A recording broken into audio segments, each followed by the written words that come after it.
Good morning, everyone. I'm going to thank you all for sitting down and getting us ready. We're going to start. I'm going to invite Dr. William Lindsay, the Director of SFU's Office of Aboriginal Peoples, to come forward and give you a traditional welcome. William?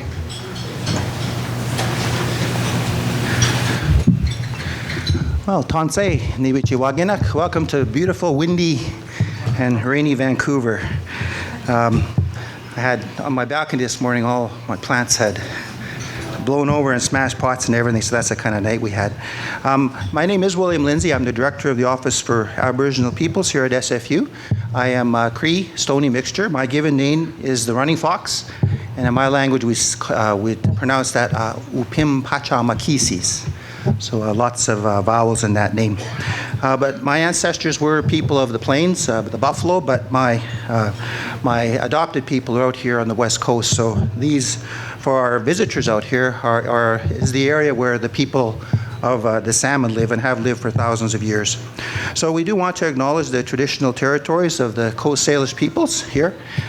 You look out on the traditional territory out behind us here, the beautiful area.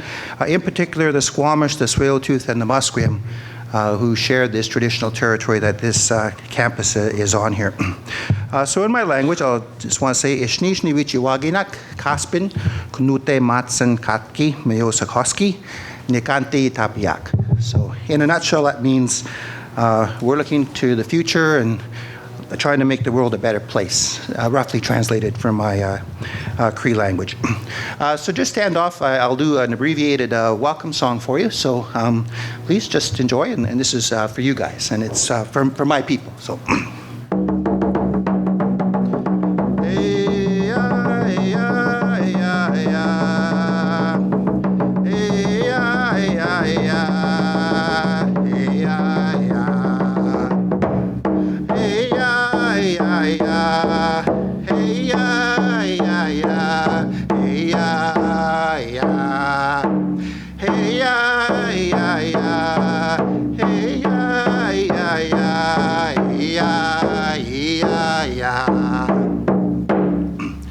So welcome everybody. Welcome to Vancouver. Welcome to our conference. And as we say in my language, tawau, time to begin, and hi hi, which means thank you.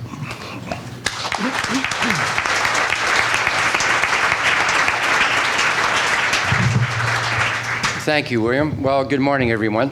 I'm Laurie Anderson, the Executive Director of SFU's Vancouver campus, and your moderator for today. Welcome to Breaking the Mould, Innovations in Undergraduate Learning. We do have a full day of engagement ahead for you today, and we're looking forward to that day, and in a moment I will tell you more about that. But to welcome you on behalf of the university, welcome up our President and Vice Chancellor, Andrew Petter.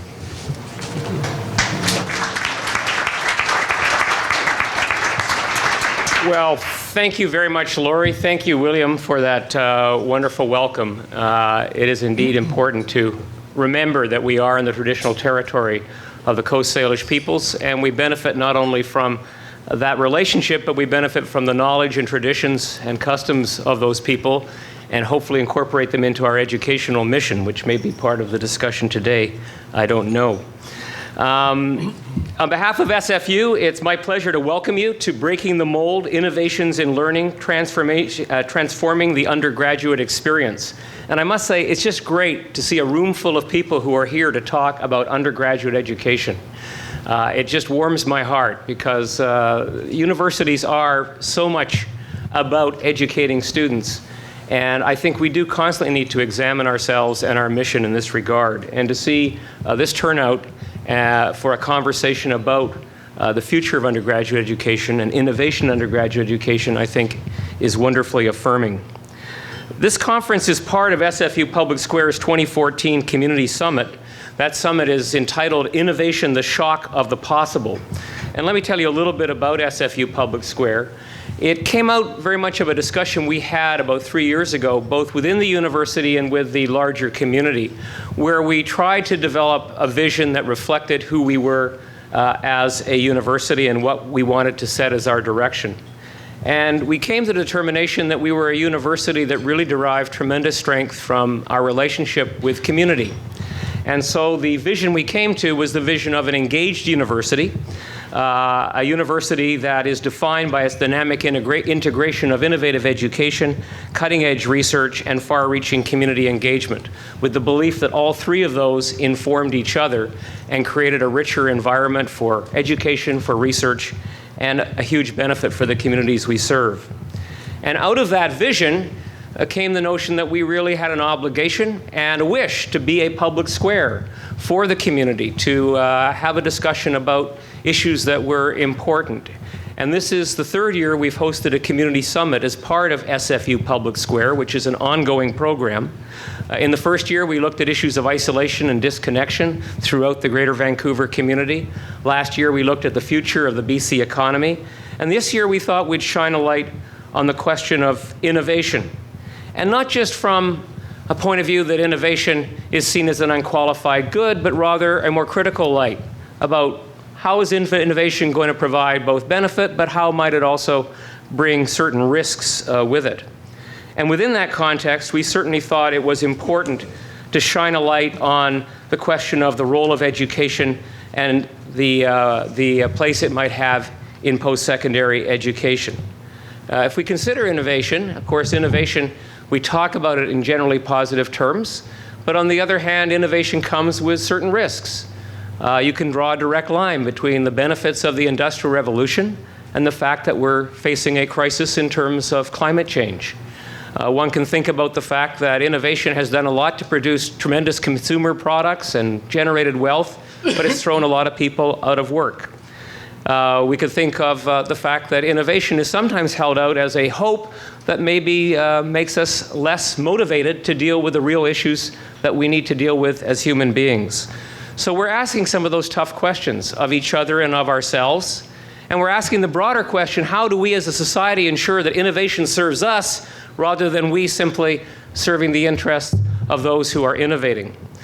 And it seems to me that in that context, the role of education has a very, very important role to play.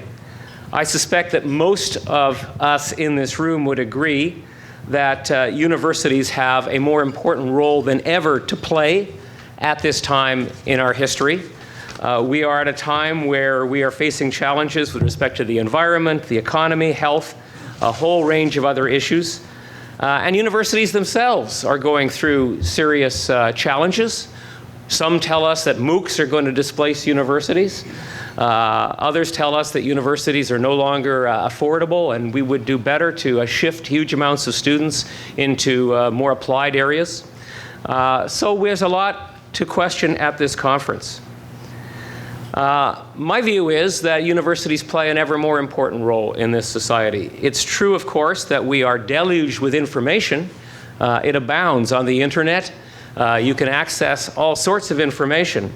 But we do not have the tools necessarily to process that information unless we educate ourselves and each other. So while some trumpet access to knowledge and its educational potential, others, and I would join those, caution that the internet, for example, cannot teach students to think critically. It doesn't promote creativity in the way that an education should. It doesn't foster communication skills or undertake meaningful and unbiased research, how students can do that. It's true to some extent the internet has replaced the university's role as a purveyor of information, but it's equally true that it has reinforced the university's responsibility to teach students to disseminate information, to analyze its content, to evaluate its reliability, and to apply it to the real world. It's also the university's job to challenge students to go beyond asking factual questions, like how does it work, to consider evaluative questions such as how well does it work, and imaginative questions such as how could it be made to work better. By enabling students to interrogate and reach beyond the status quo, universities empower them to consider different ways of doing things that may run counter to conventional wisdom, but nonetheless produce extraordinary results. And then, of course, there are the pressures being placed upon universities by shifting demographics and the changing of public expectations. How can universities be responsive and welcoming to all kinds of people? Thankfully, this university, and I think many others, are becoming much more diverse than was the case when I went to university.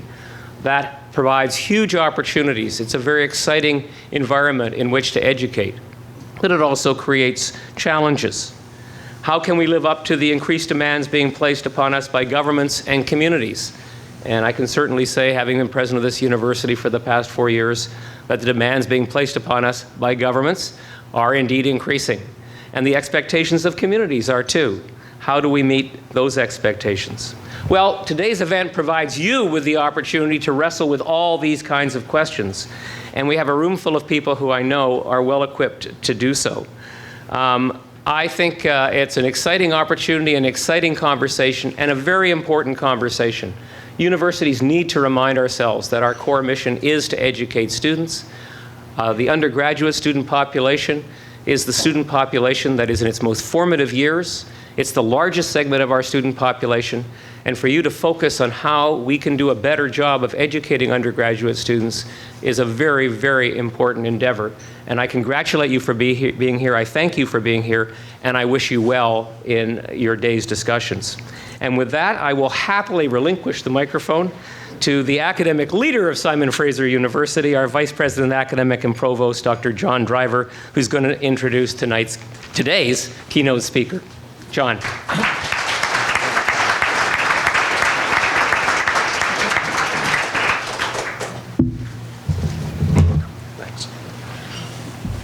Thanks, Andrew, and welcome everybody to SFU. I'm just going to try and set a little bit of context here, and then introduce the featured speaker this morning. As many people in this room will know, both the current and the previous academic plans at SFU have emphasized undergraduate learning and the undergraduate experience. So I want to say a few words about my interest in this topic and what moved me along this path as the provost. I really can't provide a comprehensive account of how my thinking has evolved over the years. It did involve a lot of reading and a lot of talking, and to really outline that would take 45 minutes or an hour.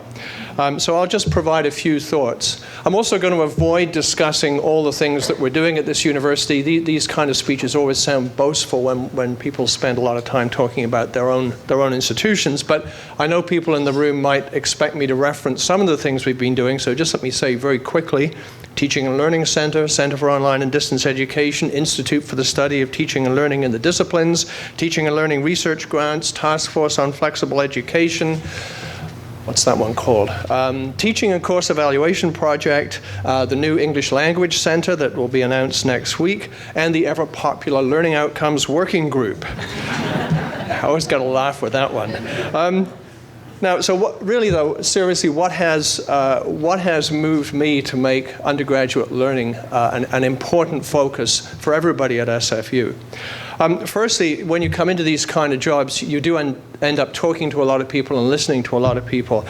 And I would say that it was the enthusiasm and commitment of SFU faculty members that really encouraged me to make undergraduate learning such a prominent part of my planning, because I knew from the conversations I was having that we were going to succeed. Innovation in undergraduate learning and teaching is really in SFU's history and DNA. So right from the start, we have the early and widespread use of the tutorial system. We have, of course, the trimester system designed to make university education more accessible and more flexible. The very early introduction of evening courses at SFU, and of course, early introduction of co-op education. We're considered to be one of the leaders in co-op education and have been for many, many years. I'm constantly impressed by the dedication of individual faculty members to teaching and learning without any prodding from the provost's office. And in some ways, naming some individuals is really perhaps discounts all the other people at the university, but just let me mention a few examples. Mark Winston's development of the Semester in Dialogue that just celebrated its 10th year. Margajata Dubiel's pioneering work in undergraduate math education. John Bagadis's work on collaborative learning in sociology and anthropology. These are examples of people who didn't wait for the provost to put a plan in place, they just went out and did it. And there are hundreds of other examples of this around the university, of people who take teaching at the undergraduate level extremely seriously. And that really is the inspiration for most of what we try and do centrally to support teaching and learning. Secondly, and I think perhaps less compellingly to faculty members, I see one very important duty for the provost to be aware of the critiques of university education and to find ways to respond to those critiques that are consistent with our values and our principles. Ever since the recession of 2008, and probably going back further than that, post-secondary education has been under attack for failing to deliver job-ready graduates, and for a perception that university education is somehow not relevant to the immediate needs of society. And we've all heard the PhD in philosophy working in Starbucks anecdotes. We don't just hear this critique from outside of the academy, and it doesn't just come from people who are perhaps less well informed than they should be about post-secondary education. Our own students tell me that they're concerned that they won't be able to find jobs and that they don't always feel that university education is getting them ready for the world of work. Now, I do believe that we have to defend the values and the principles and the benefits that we believe derive from a university education. But we must also be prepared to be accountable and to demonstrate that we have the data to back up our beliefs about what university education provides for our students. And for that reason, we have launched a number of accountability exercises at SFU, really to demonstrate not only to ourselves, but also to people outside of the university that we know what we're doing, we understand what we're doing, and that it does benefit students as they move into their lives and careers. Third, of course, we have to respond, as Andrew alluded, we have to respond to the changing social and technological environment in which we live. And I emphasize the changing social environment as well as the technological environment because it's very easy to get caught up in all the hype about technology. But this is a social change that's occurring as well as a technological change. This is a huge topic for discussion. We have a very interesting and dynamic task force working on this right now, but just let me throw out a few questions to illustrate the complexity of what we're trying to tackle. So how should we respond to the instant access to information that students now expect? And instant communication as well. What kind of learning can we provide to undergraduates at SFU? 55% of whom have significant part-time or full-time jobs, and almost 50% of whom do not speak English as a first language. How are we going to cope with the very well-received access to education strategies that this province has implemented for the past couple of decades? So how should our teaching change to reflect the fact that today's students have a much greater diversity of interests, ambitions, and abilities compared to the student population when I was an undergraduate? That's the third thing I think we have to really bear in mind.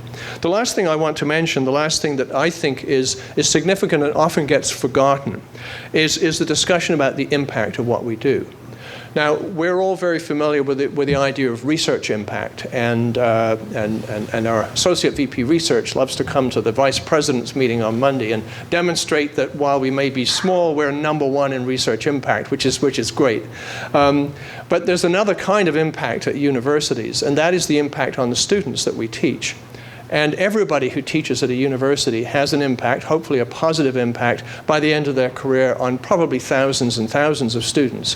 And then there's a much smaller group of students that each of us has a very special impact on. And that's the undergraduates that we interact with intensively with as they become experts in their major field. And of course our graduate students with whom we interact even more intensively.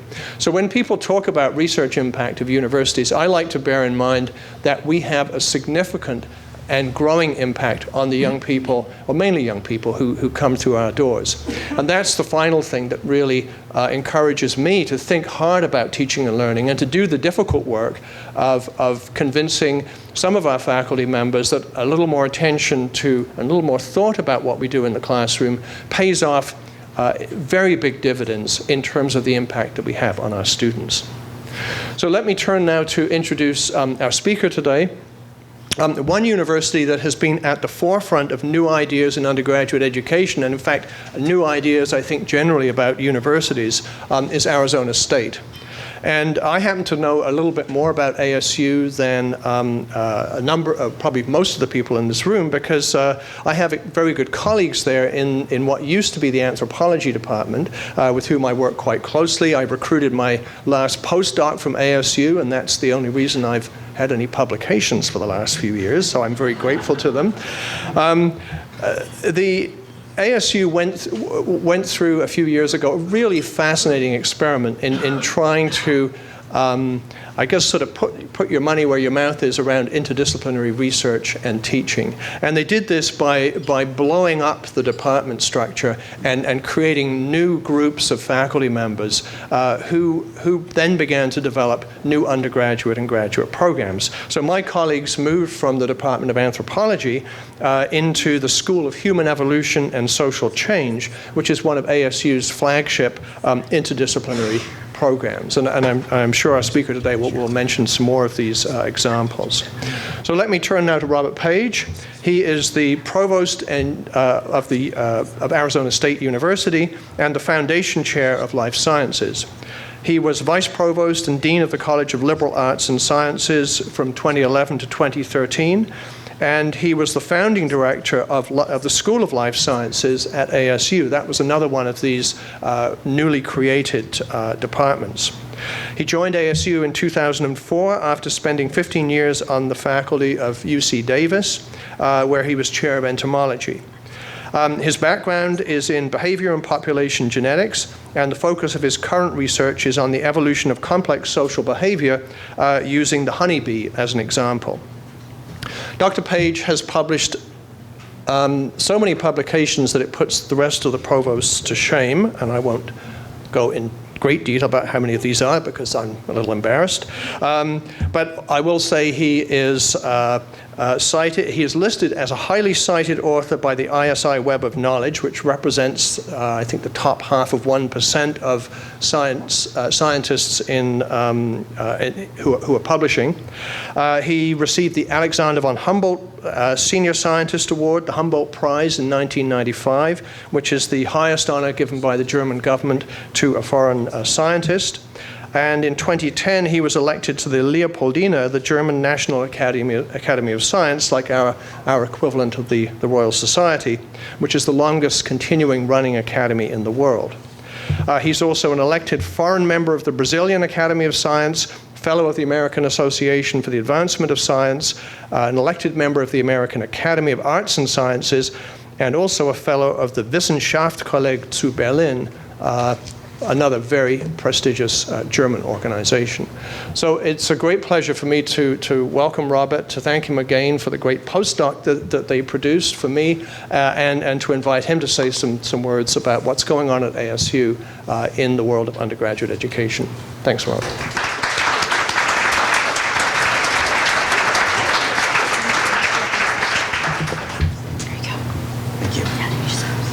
Okay.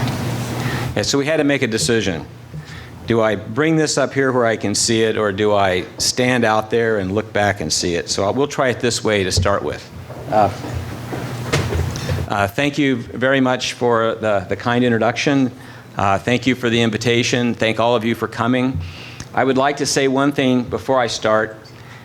That philosophy major who's at Starbucks as is it a barista and a barista? That's what, yeah. If they had failed to complete that degree in philosophy, they would now be eligible for a free degree, completing their degree at ASU online through a partnership that we have with Starbucks, which I will talk about in a minute. I'll talk about it at the end. I actually have a video. It's like a 3-minute video. We have to have time for the video. I hope you brought Kleenex. But so I came to ASU in 2004. I'd spent 15 years on the faculty at UC Davis. I actually did my PhD at UC Davis. So I had 20 years logged in there. And it was an institution for which I was very proud to be a member and closely associated with. But I went to ASU. I got tricked into going to ASU. They were trying to recruit me to be the founding director of the School of Life Sciences, and I didn't even know that I was really being recruited. So I got this invitation to come over and visit, and I said, why the hell would I want to go there?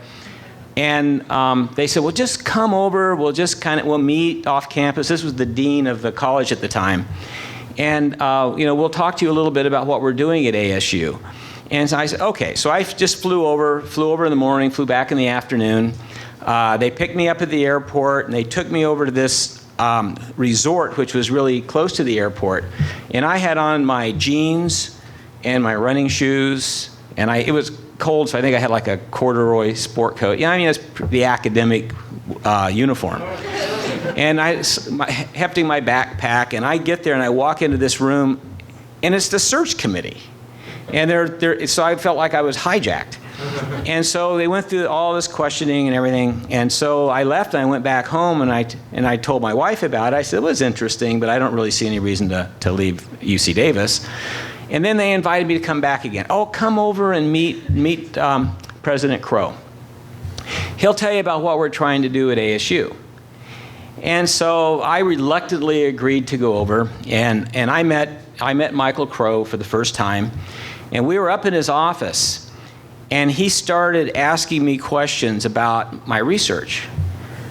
And I found that he had read a whole bunch of my papers, and he had like really precise questions about my research. I mean, it was scary. It was almost like he knew more about what I do than I know what I do.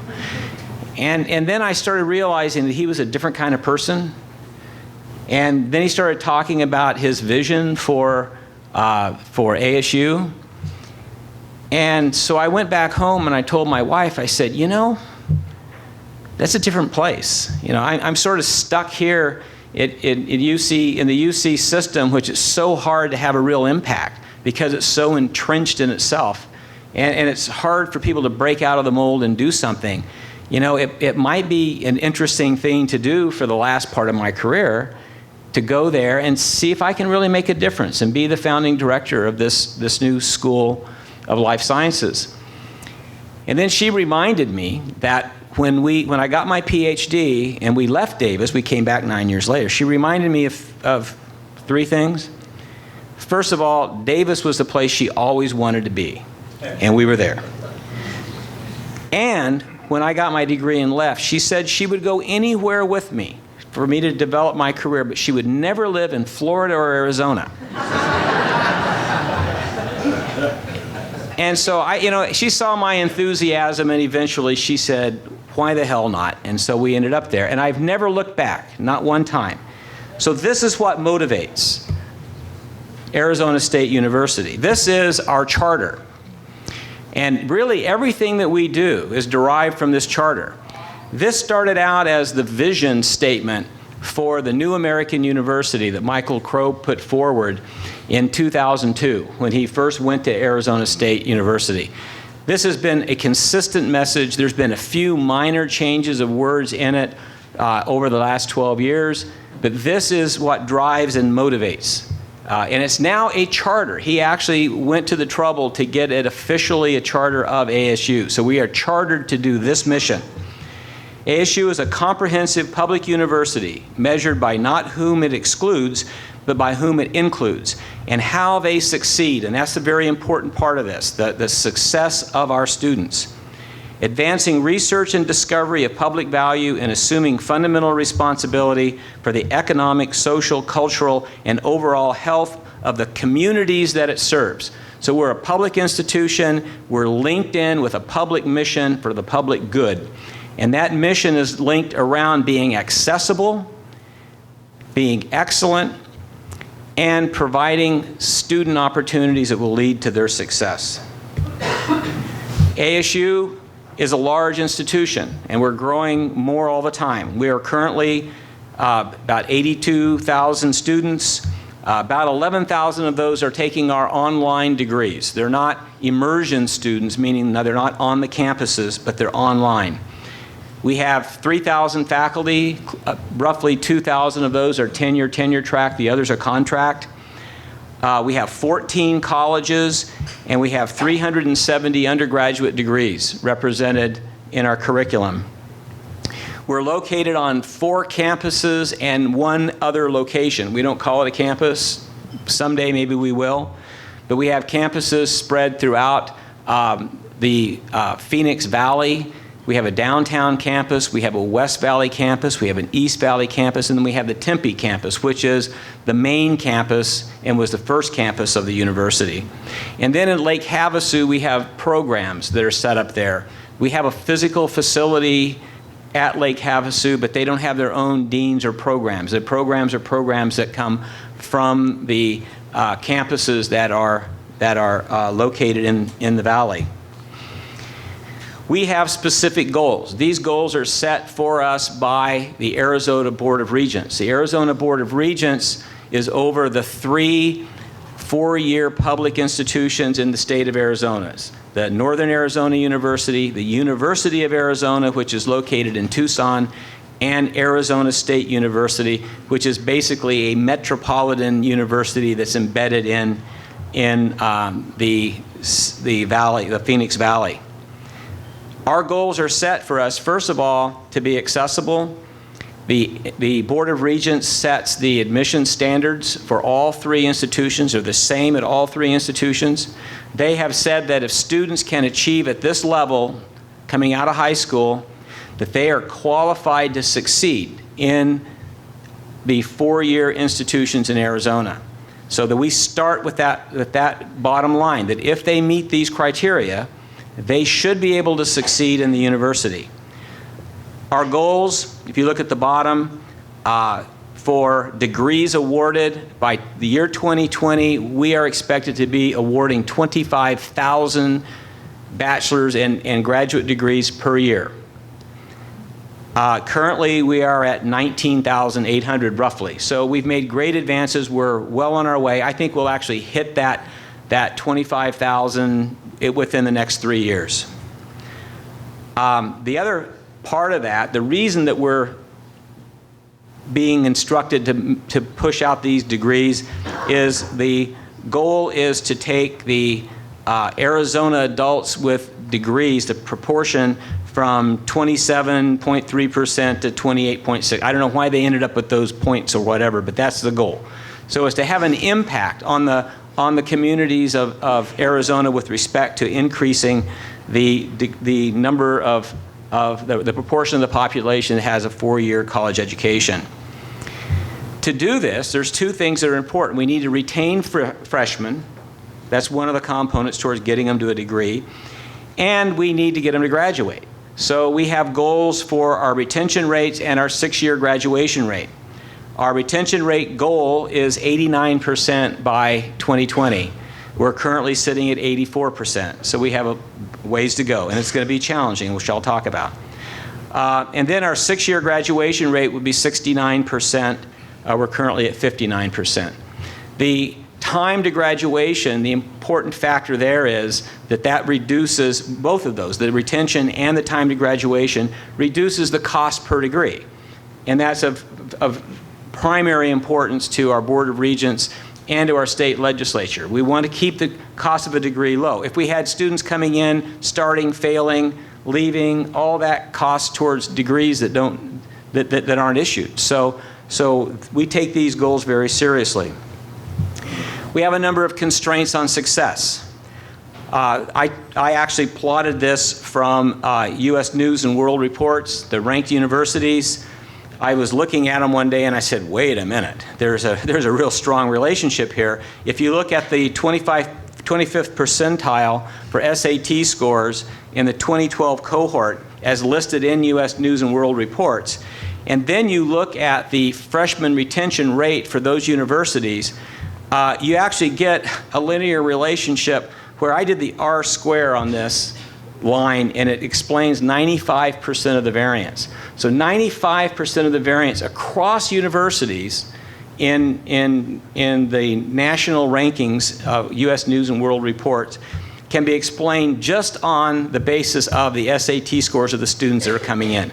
So the students that are coming in are determining how those universities are ranking with respect to retention. So we have a problem here. As far as I'm concerned. If you look at the red dot on the bottom, that's where we were in 2005. If you were to plot us on this relationship. The green diamond is where we were in 2012 when they where these data came from, that cohort. The green dot is where we are today. So we've been progressively moving up. And then if you move up to that 90% line up there, that's where we have to get to. So still we have a lot of work. But this is a constraint. The preparedness of these students coming in is determining their success. I look at it like when you're teaching a class, you have a course, and you say, here are the prerequisites for this course. If you have these prerequisites, you can succeed in my class. And then I find out that, well, it's not really true. That students who are seniors or their fourth year, they do better than the third year, do better than the second year, even though they took the prerequisite. So there's something else about maturation and development that I'm not explaining with respect to the prerequisites. So there are hidden prerequisites. And there are hidden prerequisites here as well. And these hidden prerequisites are developmental, because that's what the students walk in the door with in the university. We say you will succeed if you have this. They walk in and they don't equally succeed. In fact, there's a large disparity with respect to how developed they are when they walk in the door. More issues.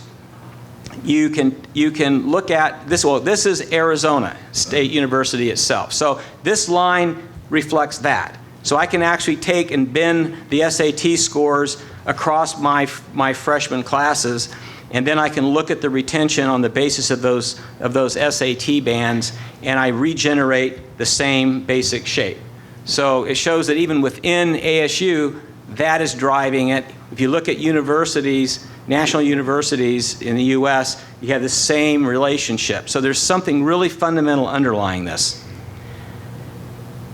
If you look at the family income versus SAT score, you regenerate a very similar line. There's a strong relationship between the family income of a student and their level of preparedness when they enter the institution. So this represents that developmental component. You know, that happens before they come to us. It's like the developmental environment of a woman's womb, where once the baby's born, that's no longer a part of it. Now there's this external environment that's influencing the development and the developmental success of that individual. So this development is going on. It's economically based. I can run this by zip code, and I can show you similar kinds of trends that are associated with the developmental maturity of these students when they come. ASU is further challenged by the fact that our students represent a demographic cross-section of our population, which is really great. I mean, we really do reflect that cross-section. 37% of our students are Pell eligible. That means they have demonstrated financial need. Of those who receive the Pell grants, these are federal grants that help them, more than 74% of them had family incomes below $30,000. The median family income of recipients was $16,300. The average family income for student at ASU is about $45,000, which is the same as our state average.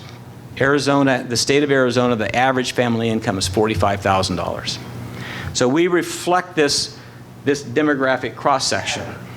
So how can we help them achieve? How can we deal with this range of preparedness of the students coming in and help them succeed? Well, one thing we have to do is we have to raise that line. You know, the line of that relationship, it has to go up. We have to, for those of you who like regression, we have to increase the y-intercept, but we also have to increase the overall mean of that line. So we've got to work on both of those things. We need to work at the low end to bring it up, but we can't get there just by working on the low end. We have to bring the whole line up in order to reach our goals.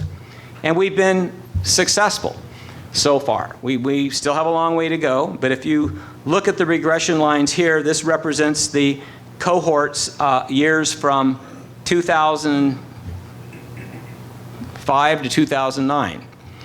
And so we've been steadily moving that line up. How? We've been leveraging technology.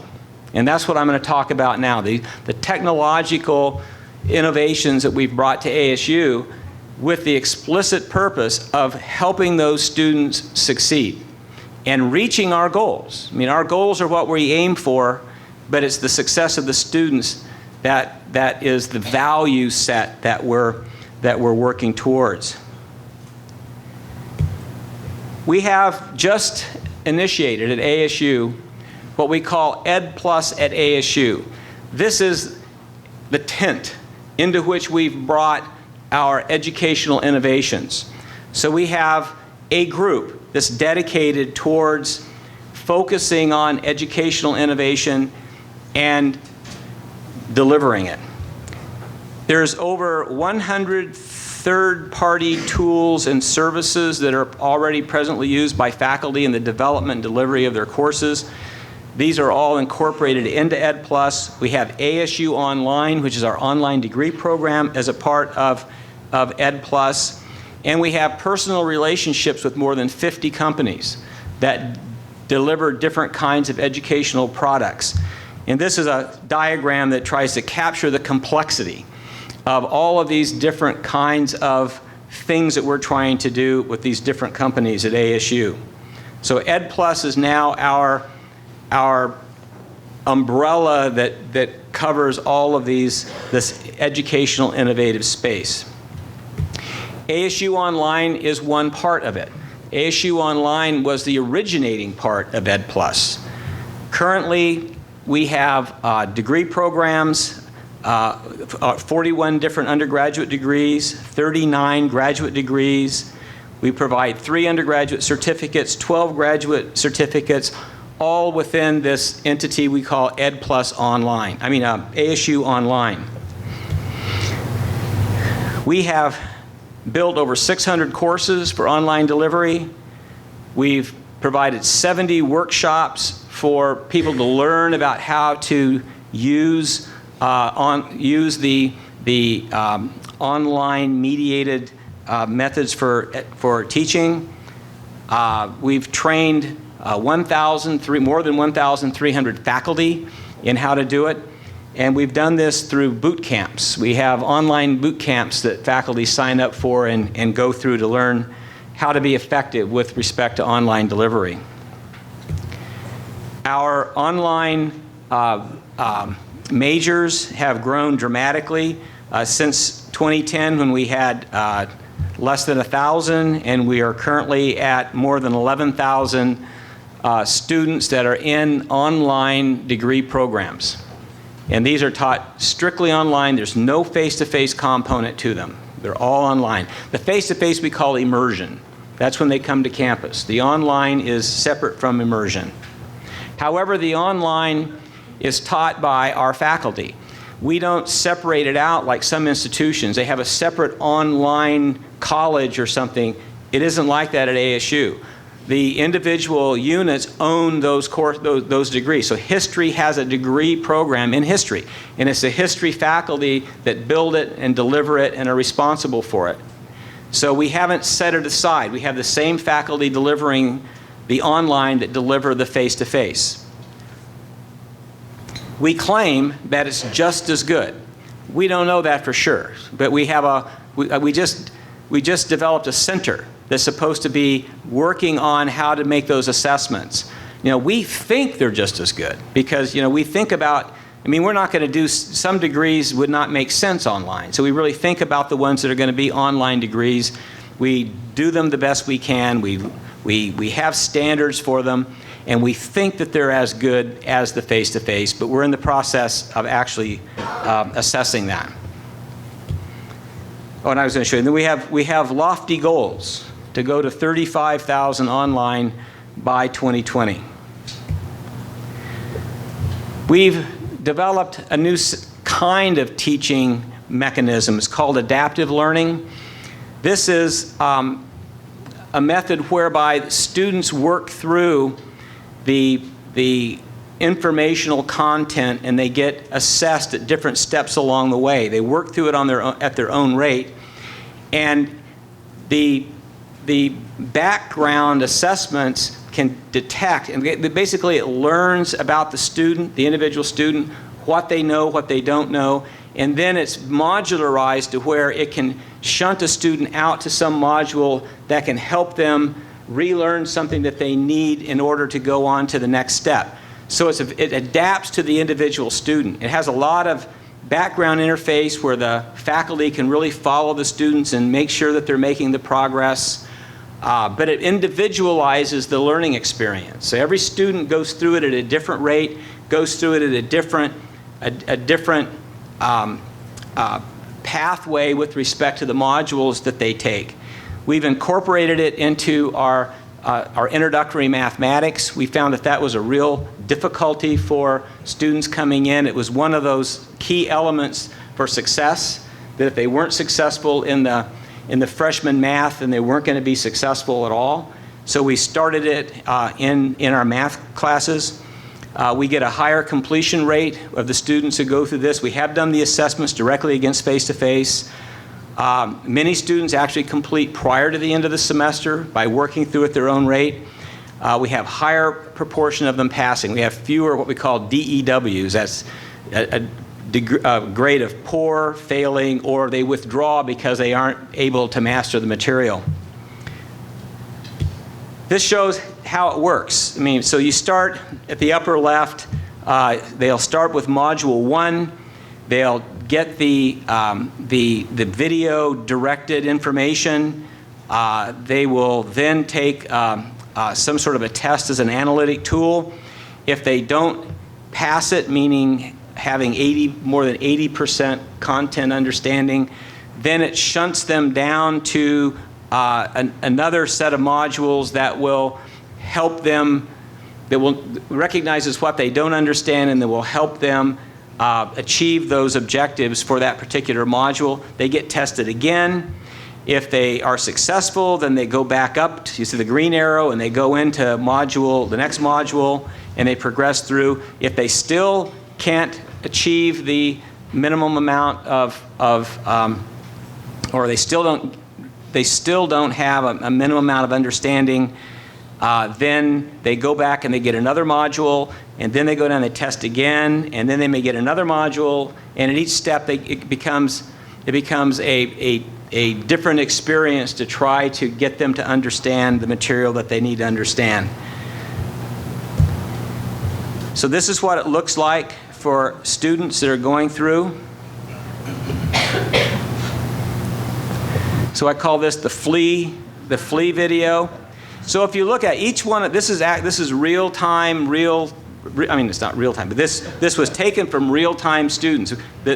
We have ways of doing these analytics. So if every one of those white objects is a student from a real class going through the semester, and you can see that some of them are taking, more direct lines, some go slow, some go fast, but every one of them has a unique pathway through this collection of modules that are represented in this particular class. So it's a very individualized process.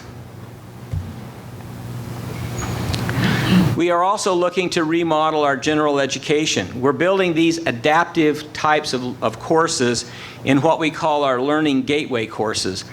These are courses that students come in and take as part of their general studies that they have to take, but are what we call killer courses. These are the courses that have the highest rates of poor and failing and withdrawing performance.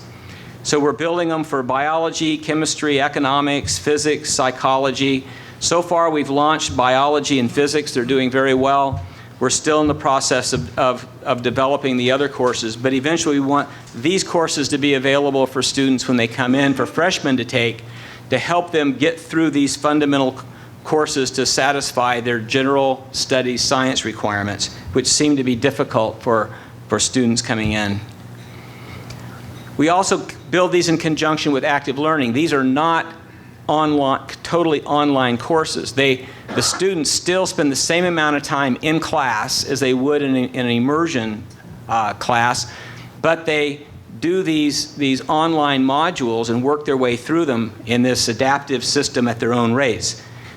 So we have this shows a classroom. This is our life sciences classroom, or School of Life Sciences classroom, where the Biology 100 is being offered. And then if you look at the diagram on the right, up in the upper left-hand corner, you can see a large classroom with a lot of computer stations. So the students actually come to class and do these modules in a classroom. They're not doing them at home. We found out early on that doesn't work. It's when we actually made them come in and they do it here, then they started really making advances. And then to the right, we have two what we call active learning classrooms. So they're set up in a different way so that the students come in and they work together in groups. They're doing project-based learning and to complement what they're learning in their classroom environment. So that's the other thing is, this is the Hayden Library space. So if you're worrying about what you're going to do with your libraries, as the students aren't going there anymore and there's a lot of space, well, we're converting the libraries into these active learning spaces, or a large amount of the space in our libraries into active learning spaces. Continuing on this reforming science, our general studies courses, we have this project called Reforming Science Education for Teachers and Students. This came about from my mother-in-law, will be 91 years old in January. She lives with us.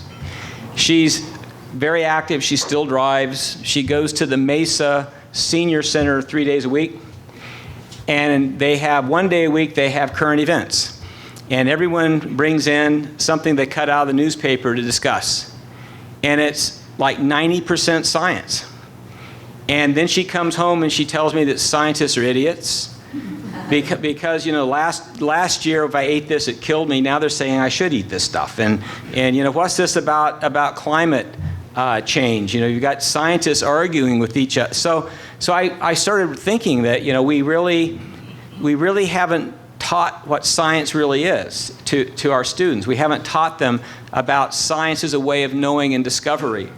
That instead we've taught it from textbooks that basically are archaeological digs. If you start at the bottom of it is what we were doing in the late 19th century, and it just gets layered on to the top of it, and it's being taught as a collection of facts.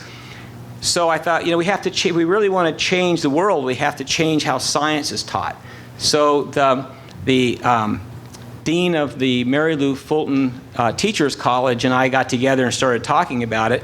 And so we developed a program for students who want to be science teachers, as well as we've opened this up for science teachers in Arizona to be able to take these courses and learn about how to teach science. So the idea of these courses, these are general studies courses. The pre-service teaching, the students take these courses for their general science courses, but they're taking things that are not the 101 everythings. They're taking courses that are built around a theme. So we have a course called Why Sex? And these are open. These are also open for other students. These fulfill our general science requirements for inquiry and having labs, et cetera. So they fulfill our requirements. They're open for all students to take. This one filled up like in a millisecond. But primarily we're doing it for the teacher students or student teachers. Crime scene science. I mean, this is using a fictional crime scene, and then you go through the chemistry, the biology, the physics. So you're learning them in combination to solve a problem. I mean, if you guys watch those crime scene CSI, was that what it was on TV for a long time? I mean, these people are all into physics and chemistry and biology. Energy. The energy course, it begins with students bringing in their energy bill. And then you work it backwards, all the way to photosynthesis and the biochemistry behind it. Just a way of teaching science in a way that you really understand it in your world and your environment, instead of spending half of a semester learning the vocabulary of physics or whatever. This is one on sustainability that was built for science teachers. Again, it's open to our other students as well. This course here was built by a Nobel laureate. He got the Nobel Prize for medicine and physiology. And he actually quit doing cancer research because he felt that he wasn't making much of an impact. And he came to ASU, and what he does now is he develops new methods for teaching because he feels he can change the world faster by teaching teachers how to teach science than to do the science that he was doing. So he built this course. And what I want to show here is up on the upper left-hand corner, he asked the students what sustainability meant. And they had a discussion, and the students developed this model. Sustainability, and then it improves the environment somehow and helps the future. Then after the course, they did it again. So the one on the right shows what the students designed as a network of sustainable information and systems after they'd had this course. So it's more than just giving facts, it's helping them make connections about what it's like to have a sustainable world. We have another course called Habitable Worlds. This course takes the idea of what does it take to sustain life, and what would life look like if we were looking for it out in space someplace. So it goes through all of the fundamental conditions for life: the chemistry, the physics, the biochemistry. It also goes through cosmology and how long would it take to travel to another planet, and so they get the math involved in that. So it's another one of these comprehensive courses.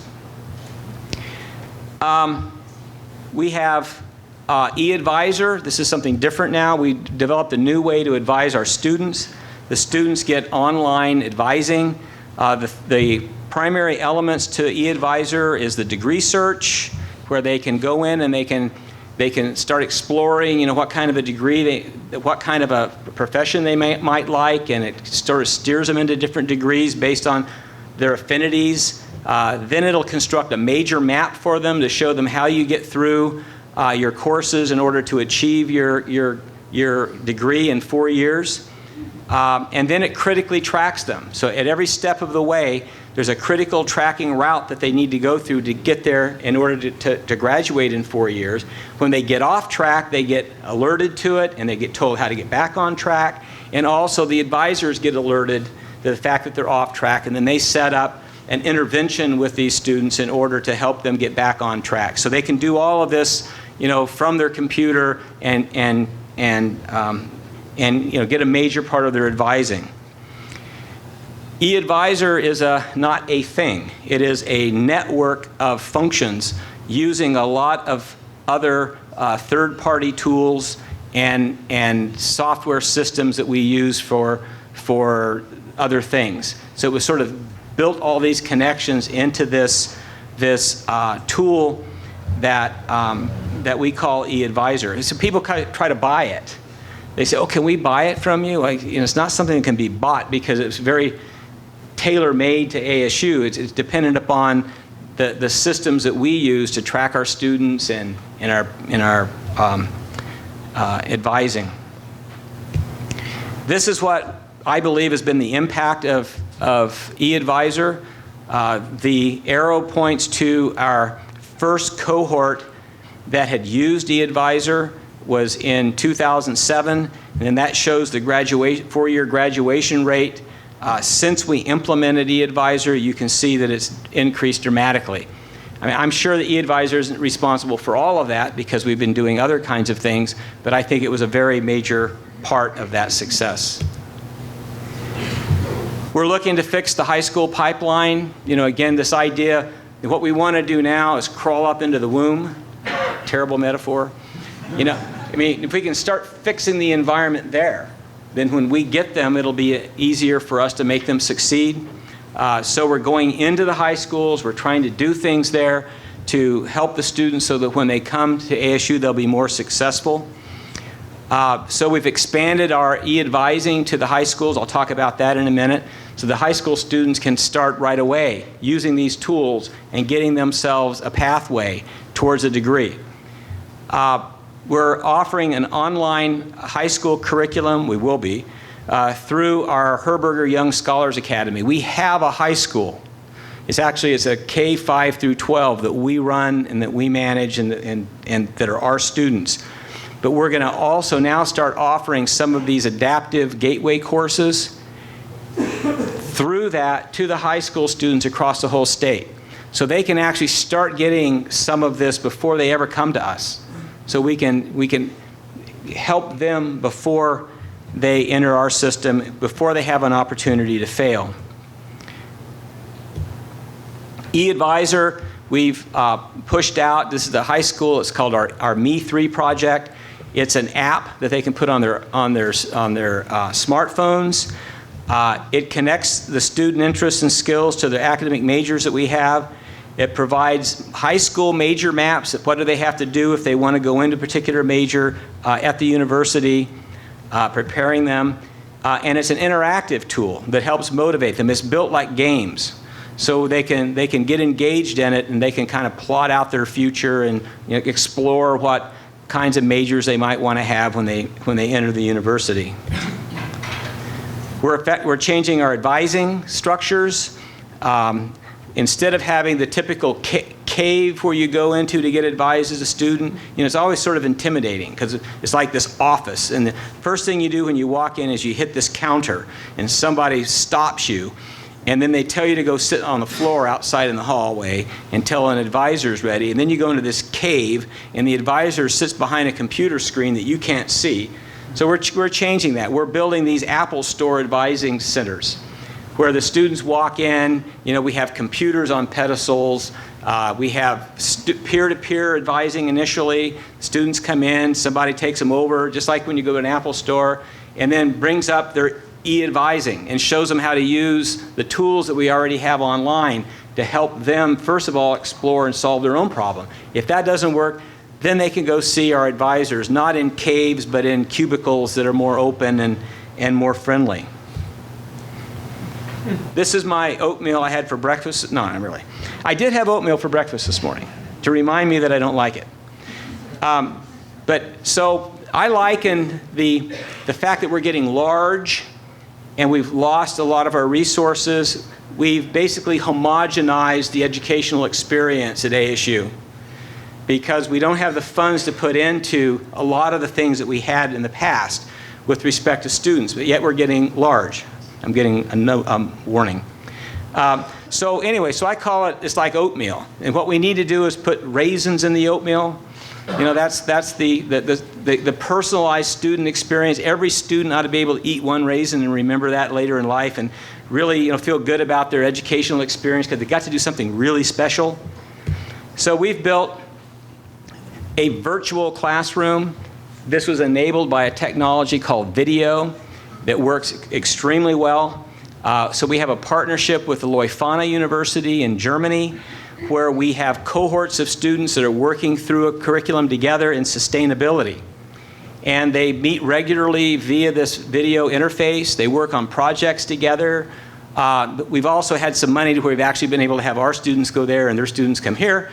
But that was an extra raisin. I think that the experience alone, just being able to work with a partner in a foreign country and get a different kind of experience is good.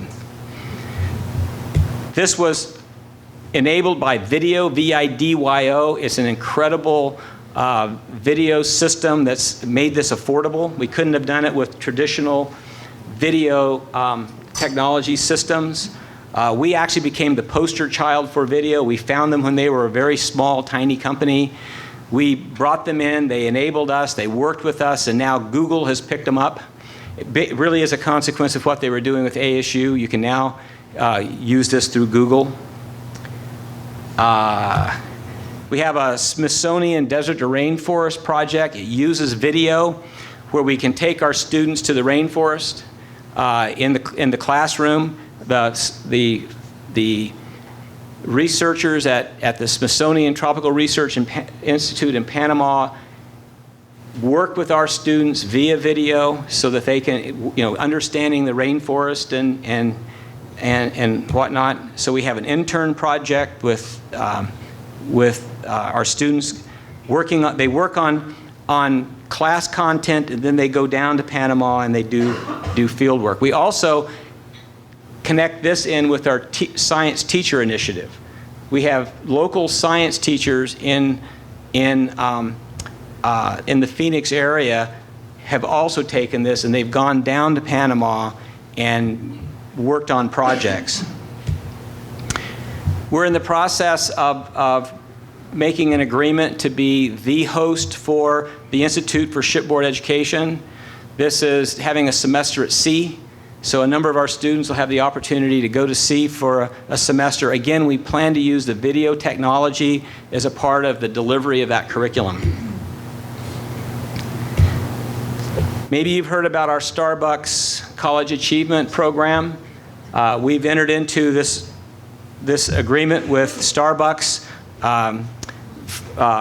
Howard Schultz approached President Crow about a year and a half ago, and he said he was very concerned that fewer than 50% of the people who start college finish. He was very concerned about his partners. These are his employees. He calls them partners. He wanted them to have an opportunity to get a free education without any commitment or obligation to Starbucks, that it was just free for them to take it. He put a restriction on, because there's 100,000, more than 100,000 potentially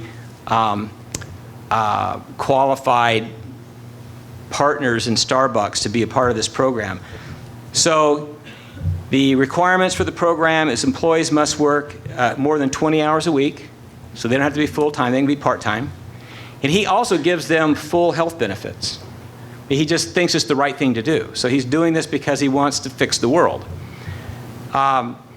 They can enroll online as either juniors or seniors. In other words, they have to have completed 60 credit hours of work before they can get into this program. So they had to have had a start. That's why this philosophy major, if they hadn't finished, would be eligible. And they have to complete 21 credit hours online before he will give them a check and pay for it.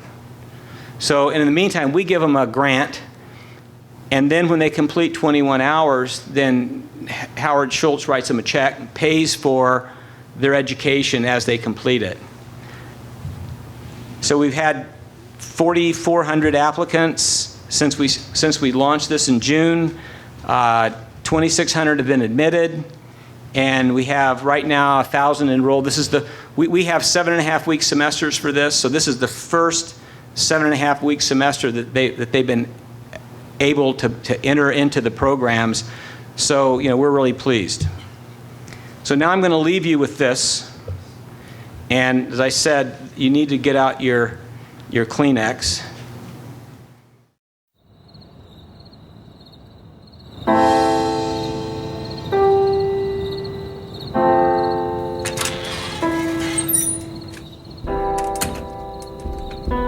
Well, my dad lost his job, and it was just really hard to see them struggle.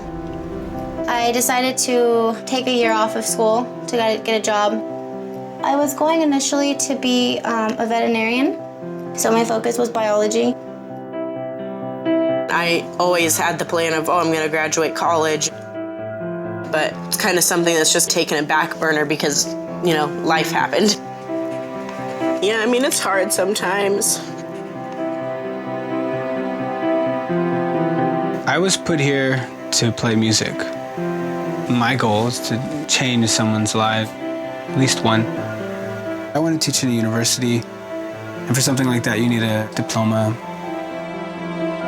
I didn't make enough money to, pay all the tuition and work full-time and pay for my bills. So then I dropped out.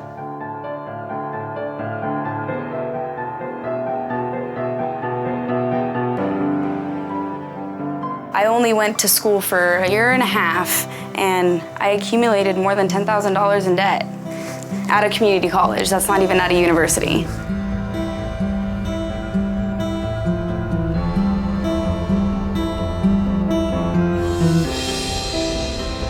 The last few years in America, we certainly have seen a fracturing of what I would loosely describe as the American dream or the American promise. There's no doubt the inequality within the country has created a situation where many, many Americans are being left behind. And the question, I think, for all of us is, should we accept that, or should we try and do something about it? Right now I'm taking only one unit because I'm working 75 hours per week. I just couldn't do it.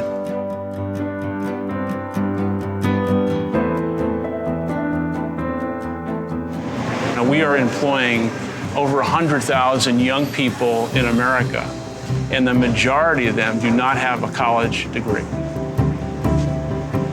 We can't be a bystander, and we can't wait for Washington. And I strongly believe that businesses and business leaders must do more for their people and more for the communities we serve. Maybe in many ways, this is what we're supposed to do to begin with, and that is serve our people as well as our customers.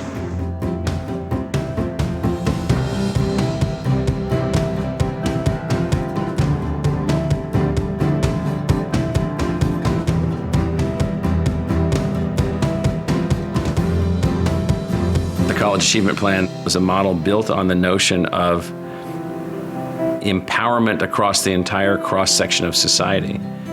Starbucks and ASU are two of the organizations that are coming together to create a new way to gain access to college degrees without financial barriers. I'll basically be able to go back to school, and they're going to help a lot. So I'll be able to go back to school and finish my degree.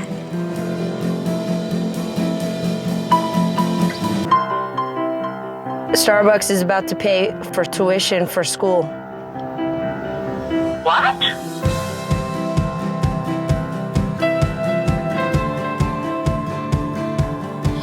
You're so cute. Don't cry, it's a good thing. Oh my goodness. All the changes that have gone on, especially these past 5 years. Congratulations, Michael. Congratulations, hijo mío. You have my heart.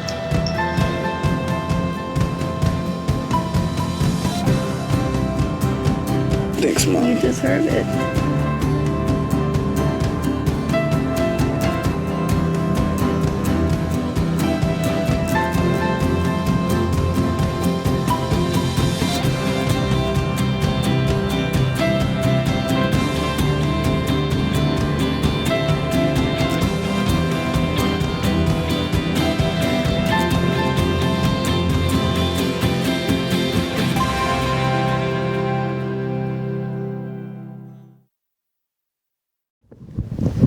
They are all currently enrolled.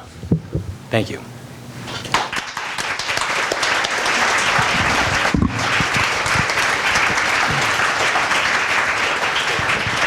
Rob, thank you very, very much. Now, we have about 15 minutes for questions before our coffee break. So we have two volunteers who don't have mics quite yet, so you'll need to speak loudly when you have a question. So please, we're looking for questions to Rob about the initiatives that have gone on at ASU, how they went on, some of the unintended consequences, some of the challenges, and so on. So who would like to start with the first question of the day? William, right here. Here we go. Just a question, I guess, from my constituency. I know Arizona well, having been there many times, and there's a large Native American population there, Apache, Navajo, and others. I'm just wondering if you keep specific records with regards to retention and graduation with regards to them, and what innovations are being done to serve that segment of the population at Arizona State University. Yes, we do. I can't tell you offhand what the retention rates are, but they're significantly lower. We have a growing population of Native American students. We are, I think, the second largest in the U.S. I think Oklahoma, University of Oklahoma has the largest number. I think we're second. We graduate the most per year of any university in the U.S. We have outreach programs on the reservations. We have special counseling systems set up for the Native American students. And well, we just had a really good example of how we failed. Okay, so it's always good to do a deep drill on when you fail. President Crow was giving a public talk, and he was talking about how we're making education affordable and that were, really striving for student success. And this one woman who was sitting in the audience, she raised her hand and she got up and she just really gave him what for about her own experience, how she had a scholarship and she had a health problem and she lost her scholarship and now she's $25,000 in debt from in a very short period of time. And so he came to me and he said, I want you to find out everything about her. He had her name, and she was from one of our reservations down around Tucson someplace. So I don't know which nation it was, but so we started looking into her particular case. So she got sick, seriously ill, needed health care, went to the Indian Medical Services in Phoenix, stayed in the emergency room for 13 hours before they finally took care of her. And then they instructed her she had to get the rest of her care back in her own community, which was a 3-hour drive from Tempe. So she was then going back there to get her services. Her grades dropped below the 3.0 required to keep her scholarship. She lost her scholarship. She continued to go back and forth to get her medical care, and ran up a debt of $25,000. And that's what she was upset about. So her grades came back above a 3.0, so she was tenacious. She had the grit to do it. And so we started looking at it. So, she didn't know that she could go to get her medical services right there on campus. She was already paying for them. And so, we had a real breakdown in our advising services and how we were letting our students know, what services were available. And she didn't really think about asking that. So there was a cultural difference there that we weren't recognizing. Well, we gave her a scholarship back, paid off her debt, and put her back on track again. But there's a whole lot of things that we don't do well yet, and we're still working at. Thank you, Rob. Questions? Other questions that people have? Yes, over there, related to that. Hi. Sorry, I'm kind of behind this pole here. Hi. There you are. My name is Janelle, and I'm an undergrad student, but I'm also an elected representative of the Canadian Federation of Students, BC, and we fight with students from across the country on accessible education. As you know, it's the same in the States that education and tuition fees and other auxiliary fees keep going up, and more and more students are being left behind and not even being able to get into college or university because tuition fees are the #1 barrier. And so our government has made cuts to public funding anywhere from the K-12 level to post-secondary, and students are really feeling the squeeze. So how do students work with our institutions and maybe perhaps even business partners to have programs like the Starbucks program and other things like that to sort of allow more folks to get in? Because for every student in your classes have student loan and are struggling and are working full-time, there's countless others that couldn't even dream of going into the classroom at all. So how can we work together with folks that want to engage in community and drop those barriers rather than what we're working on now, which is, of course, lobbying the government is important, but we also need to find these allies in other places. So do you have any suggestions for us students working on that? I really don't know how to go about talking to a corporation like Starbucks to get them interested. Howard Schultz, what he was hoping is that other businesses would see this as something that was good. And it's good because he wants to do good for and make the world a better place. But also it was really good advertising for him, and he recognized that too. So there was a lot of detail that went into the announcements and all that. But it certainly was his desire that other companies would see the benefits in general. They'd have they'd have more loyal employees, they'd be fixing the world, it was good advertising to be doing something good for the world and all of that. So only time will tell. We've had other businesses approach us who were wanting to work out similar kinds of arrangements, and we listen to them. And you know, they'll probably not any two be alike when we're finished, but we are listening. But as far as the cost of education is concerned, what we've really tried to do is keep the actual cost of education pretty steady, even through the decline in the state investment in ASU. So how do you do that? You take more of the revenue that you bring in and redistribute it back into financial aid. We have a total budget at ASU of about $2.2 billion, of which about $1.2 billion of it goes back into student aid. So we're looking at that. The other thing is that, you know, I view ASU Online and our out-of-state and international students that we bring in to really be a resource to put back into our students, our undergraduates, to reduce the in-state students' overall cost of education. And it works as long as we can keep growing.